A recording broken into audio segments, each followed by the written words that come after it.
everything we're here for. Seth Mitchell's media workout. Talk a little bit about what you just rattled off. People could kind of understand everything you just said, but try to break down some of the enormity of trying to have all those things happen at the same time. You got to prepare to fight yourself. Right. So, great bouts in this building. That's what we saw tonight, folks. And a lot of folks on Boxing on the Beltway, and I know on one site, Pro-Am Fight Talk had some difficulty with the bout, the card being only 4 bouts in length.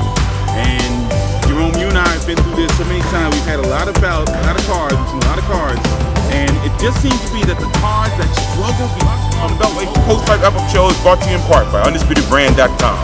Visit UndisputedBrand.com for the finest in boxing and mixed martial arts apparel. Undisputed Brand, the brand true champions wear.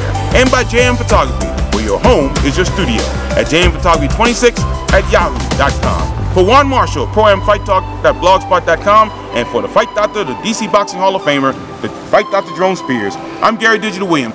And always remember to keep supporting the best boxing in the world, the boxing along the Beltway. Take care.